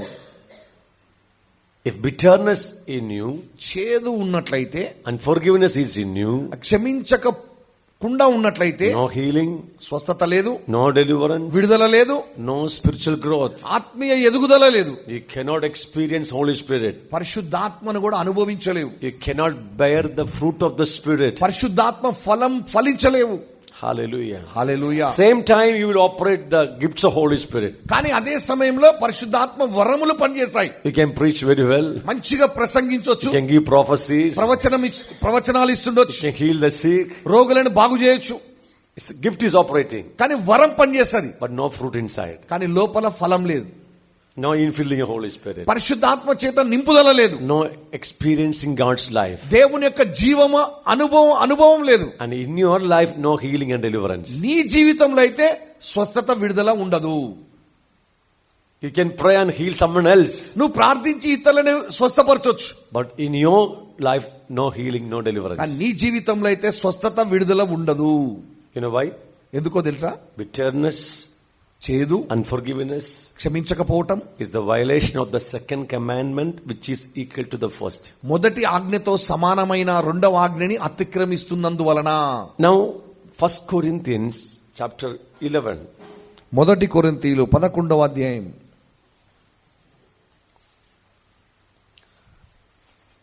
verse 27. 27వ వచనం. Okay, we read only 29. Sorry 20 You can write, note it down, 27 onwards. 27వ వచనం నుంచి మీరు రాసుకోండి. 29 మాత్రమే చదువుదాం. For he who eats and drinks in an unworthy manner eats and drinks judgment to himself, not discerning the Lord's body. ప్రభు శరీరమని వివేచింపక తిని త్రాగువాడు తనకు శిక్షావిధి కలుగుటకే తిని త్రాగుచున్నాడు. Amen. Amen. If you eat and drink from the Lord's table in an unworthy manner, you eat and drinks judgment to himself. Judgment. Yeah. ప్రభు బల్ల పైన ప్రభు యొక్క శరీరమని ఆయన యొక్క రక్తమని వివేచింపక నువ్వు తిని త్రాగినట్లయితే నీపైకి నీవు తీర్పు తెచ్చుకుంటున్నావు. Amen. Amen. Now, verse 30. 30వ For వచనం. this reason, many are weak and sick among you, and many sleep. ఇందువలననే మీలో అనేకులు బలహీనులను రోగులనై ఉన్నారు, చాలా మంది నిద్రించుచున్నారు. This is the judgment if you participate in the Lord's table in an unworthy manner. ప్రభు యొక్క బల్ల ఆరాధనలో వివేచింపక పాలు పంచుకున్నట్లయితే ఇది శిక్షా విధి అయ్యున్నది. What are they? ఏంటి అవి? You become weak, బలహీనులవుతారు, then sickness, రోగాలు వస్తాయి, then premature death. అయితే మన నిద్రిస్తున్నారు అని తెలుగులో అయితే Yeah, that మీ కాలానికి ముందు మరణిస్తారు. sleep means premature death. నిద్రించటం అంటే అది ప్రీమియం అంటే మీకు నిర్ణయింపబడిన మరణానికి ముందుగానే మరణిస్తారు. Clear. So what's the meaning of weakness? మరి బలహీనత అంటే ఏంటిది? It's not the spirit. It's not the physical weakness. అది శరీర సంబంధమైన బలహీనత కాదు, Spiritual weakness. ఆత్మీయ బలహీనత. Weakness means you are weak in your spiritual life. నీ ఆత్మీయ జీవితంలో మీరు బలహీనులుగా You ఉంటారు. don't feel the strength of God, power of God in your heart. దేవుని యొక్క బలము శక్తిని మీ హృదయంలో అనుభవించలేరు. Hallelujah. You Hallelujah. become weak. మీరు బలహీనులవుతారు. There is no infilling of Holy Spirit. పరిశుద్ధాత్మ నింపుదల ఉండదు. You become weak. మీరు బలహీనులవుతారు. That weakness leads to sickness. ఆ బలహీనత రోగానికి దారితీస్తది. Amen. Amen. If you eat, if you participate in the Lord's table in an unworthy manner, that causes for sickness. ప్రభు యొక్క బల్ల ఆరాధనలో భుజించుటలో త్రాగుటలో వివేచింపక పాలు పంచుకున్నట్లయితే నీకు బలహీనత రోగాన్ని తీసుకొస్తుంది.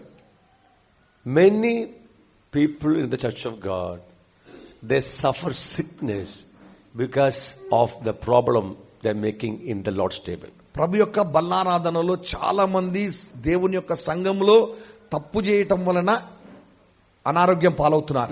Actually, what is the real problem in the Lord's table? ప్రభు యొక్క బల్లారాధనలో ఉన్నటువంటి నిజమైన సమస్య ఏంటిది? Now, I cannot explain everything in connected with the unworthy manner in the Lord's table. ఇక ప్రభు యొక్క బల్లారాధనలో అయోగ్యముగా పాలు పంచుకోవటం గురించి నేను మొత్తం చెప్పలేను గాని, But you read verse 17, same chapter, 1 Adi- Corinthians 17. మొదటి కొరింథీలు 11:17 వచనం. Chapter 11, verse 17. 11వ అధ్యాయం 17వ వచనం చదువుదాం. Okay. Verse 18 we read.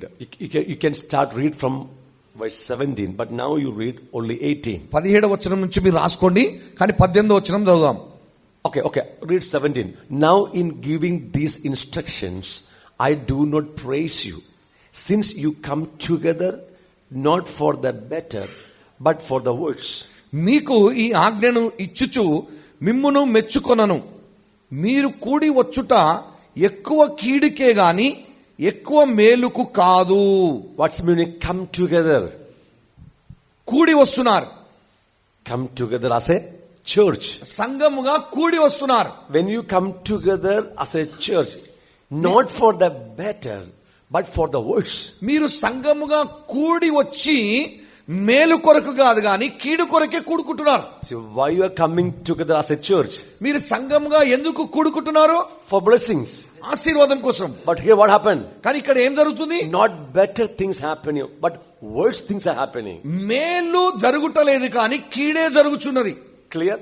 అర్థమైంది కదా? Now verse 18. 18వ వచనం. For first of all, when you come together as a church, see, when you come together as a church, I hear that there are divisions among you.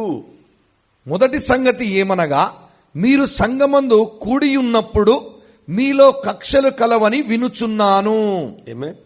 Amen. So, number one, first of all, మొదటి సంగతి ఏదనగా when you come together as a church, మీరు సంఘముగా కూడుకున్నప్పుడు divisions among you. మీ మధ్యలో కక్షలున్నాయి. That is the major problem happened in church at Corinth. ఇక కొరింథీ సంఘములో ప్రాముఖ్యంగా జరిగినటువంటి సమస్య అది. From the beginning chapter itself, you can read that one. అది ఆ అధ్యాయం ప్రారంభం నుంచే చదవచ్చు. There are divisions among the church ఇక of Corinth. కొరింథీ సంఘములో కక్షలున్నాయి.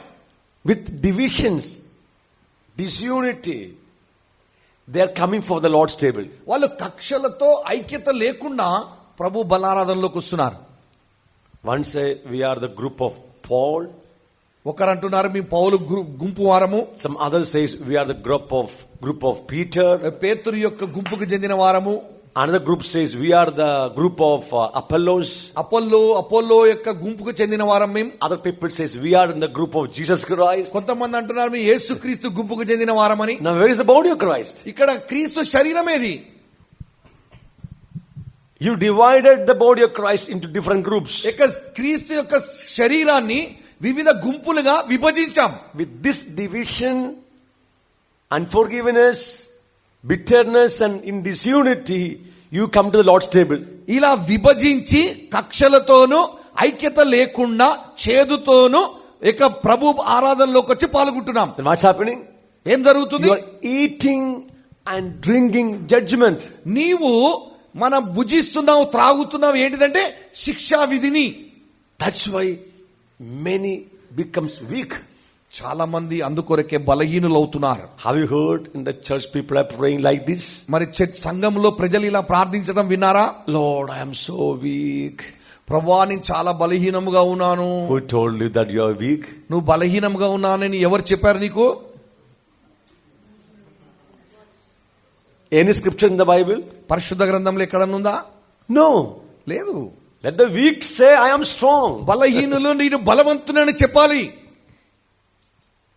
In any case you are weak, you cannot continue in weakness.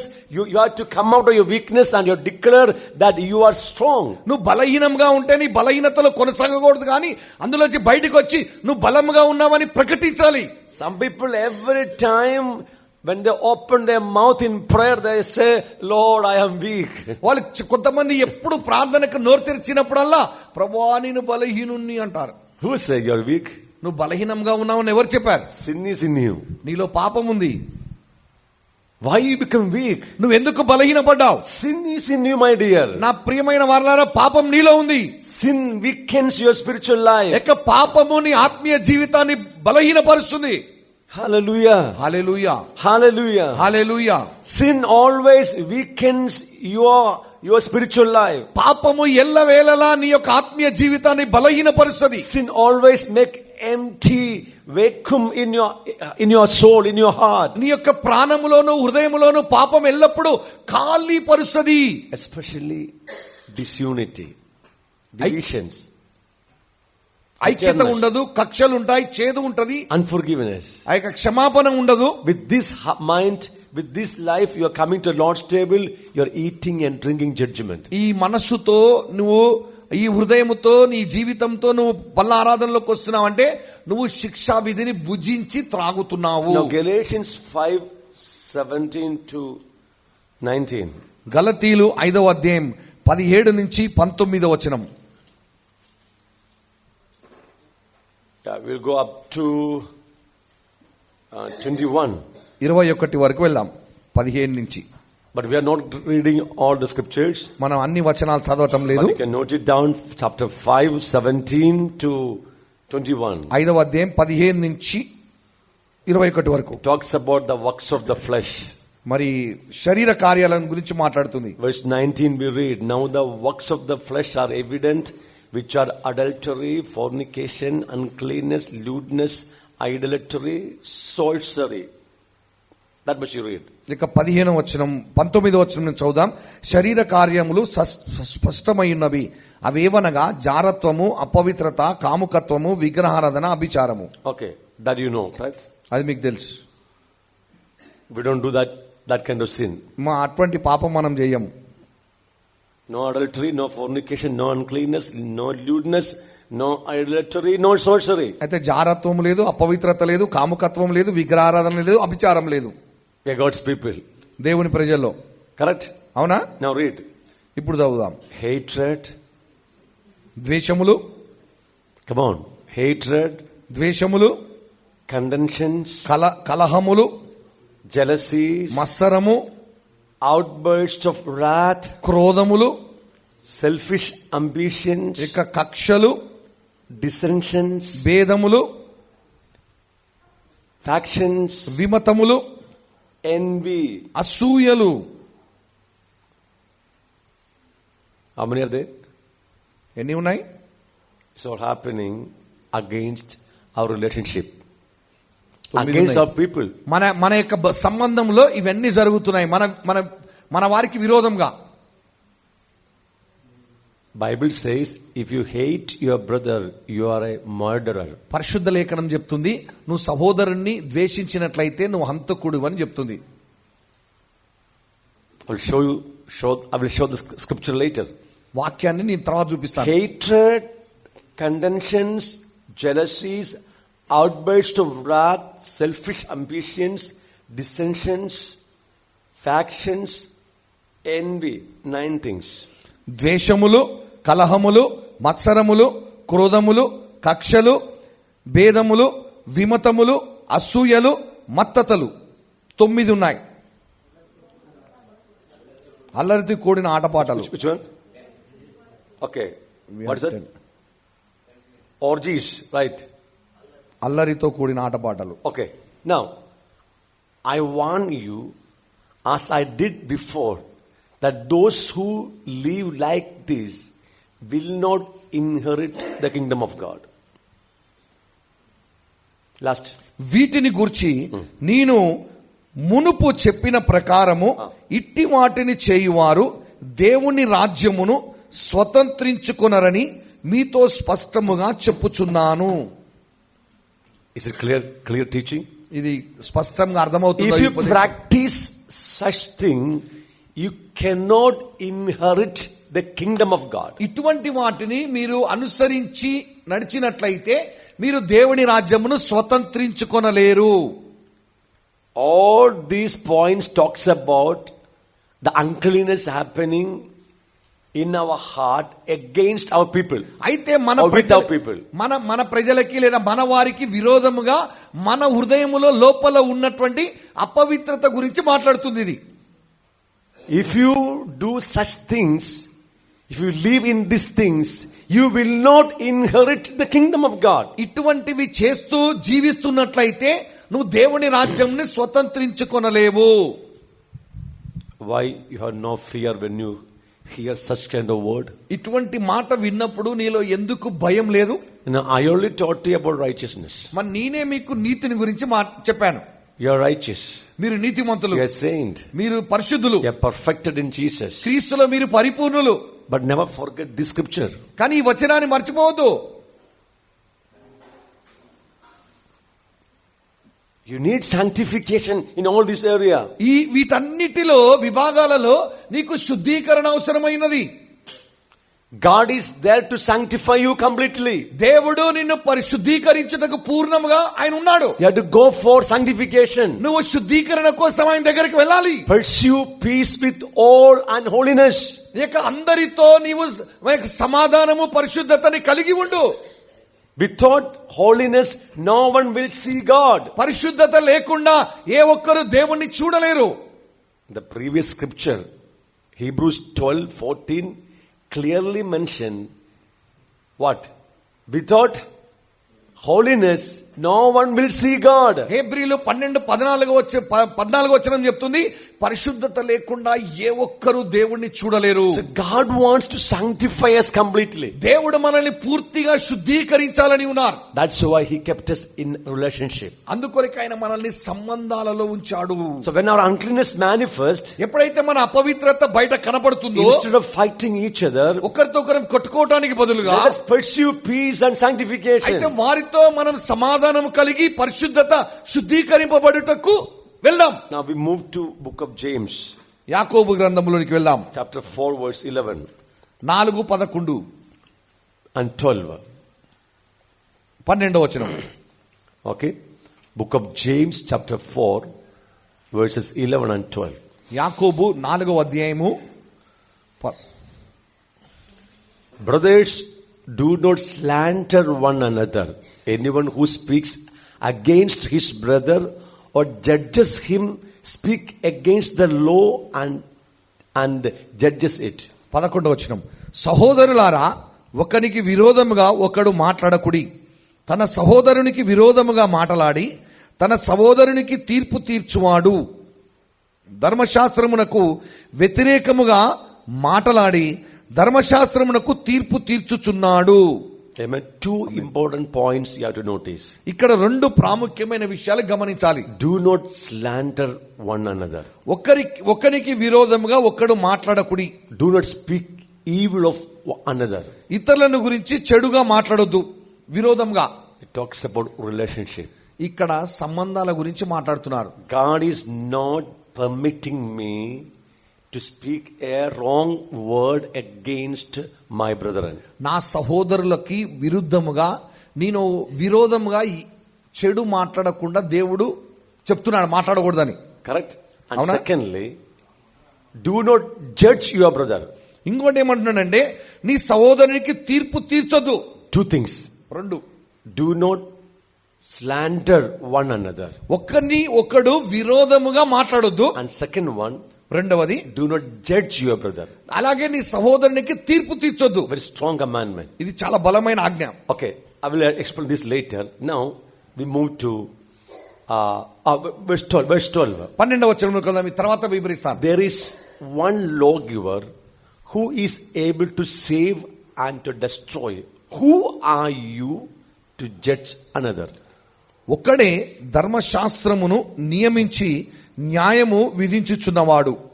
ఆయనే రక్షించుటకును నశింపజేయుటకును శక్తిమంతుడయ్యున్నారు. పరునికి తీర్పు తీర్చుటకు నీవెవడవు? Come on, ask. Who are you to judge another? పరునికి తీర్పు తీర్చుటకు నీవు ఎవడవు? Kindly please ask the person sitting nearby you. నీ పక్కనున్న వారిని ఈ ప్రశ్న అడగండి. Who are you to judge another? ఇతరుల పరునికి తీర్పు తీర్చుటకు మీరెవరు? నువ్వెవరు? Who are you? నువ్వెవరు? Come on, ask.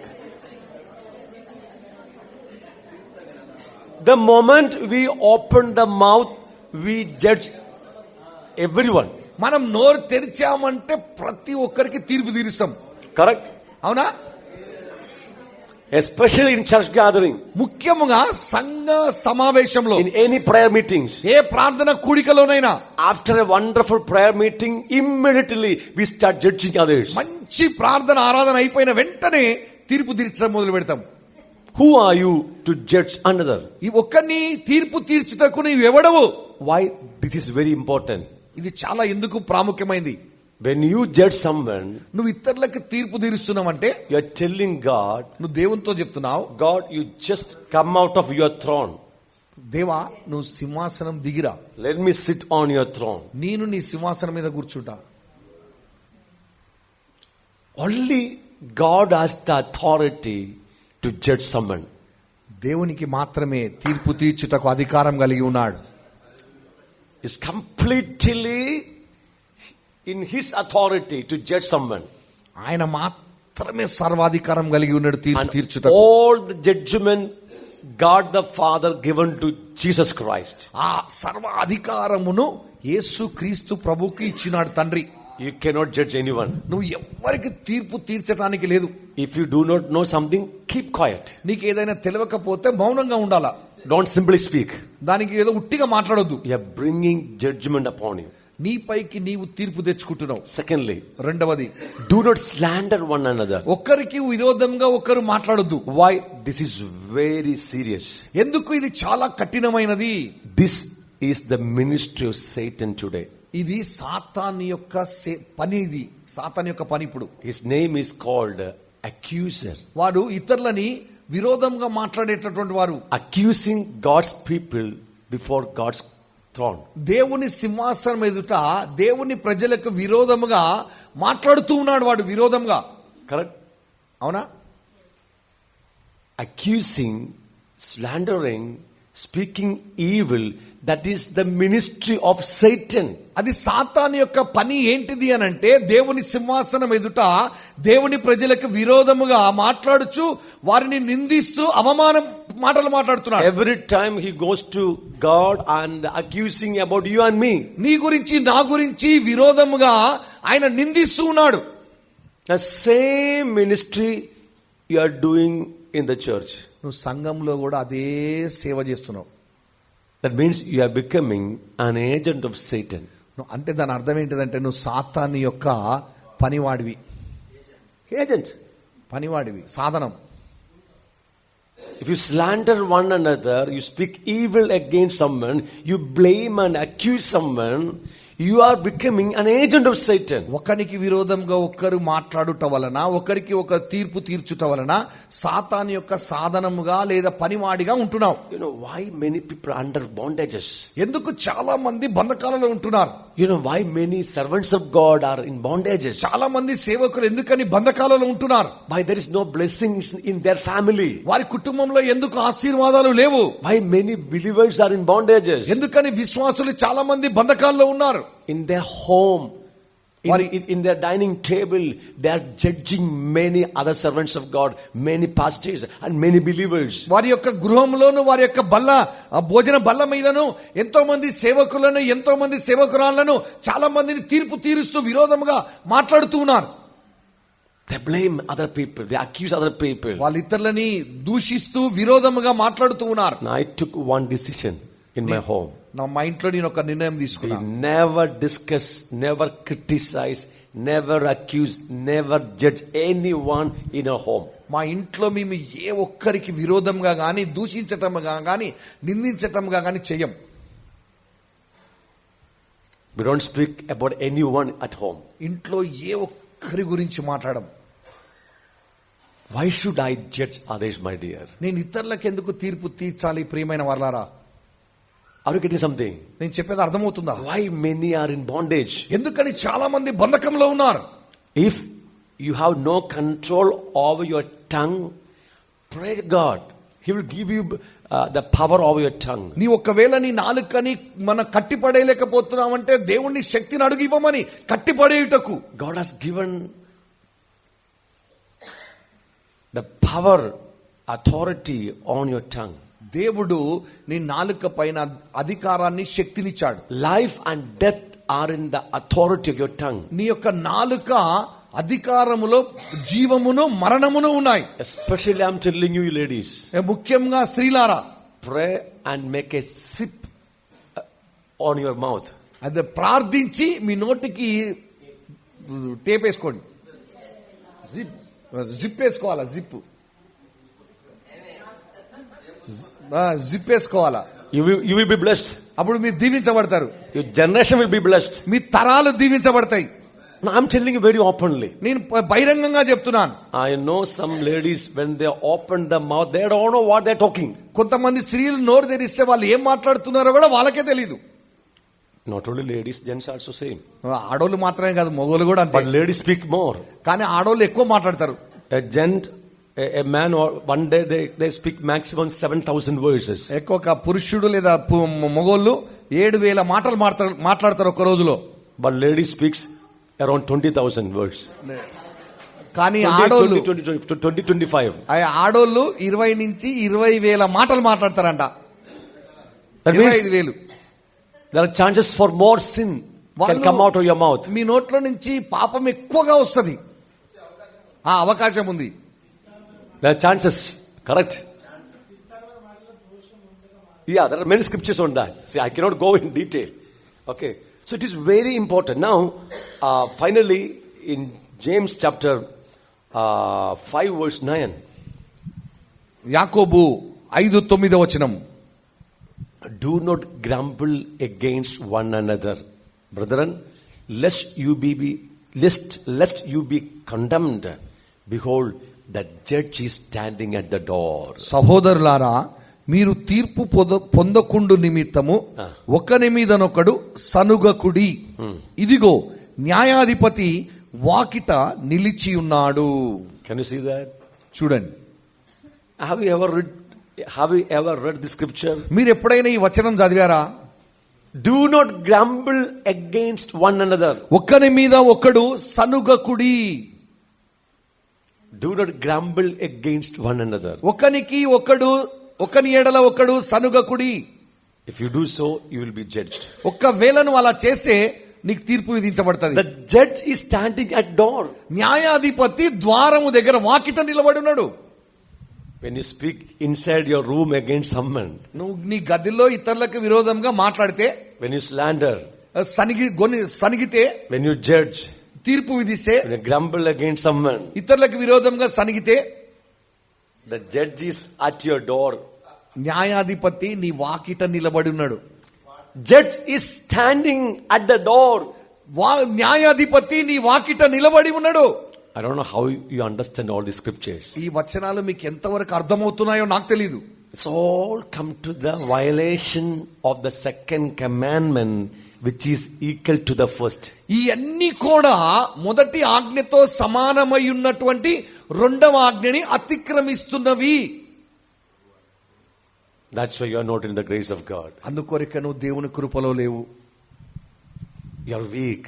మీరు బలహీనంగా ఉన్నారు. You are bound by Satan. మీరు సాతాను చేత బంధింపబడ్డారు. And you suffer sickness. అందుకే రోగం ఉన్నది. I've seen majority in the church of God ఎక్కువగా దేవుని సంఘములో చూశాను. are in bondages, బంధకాలలో ఉన్నారు, suffering sickness రోగాలతో ఉన్నారు. because of the violation of the second commandment. రెండవ ఆజ్ఞ అతిక్రమించుట వలన. Hallelujah. హల్లెలూయా.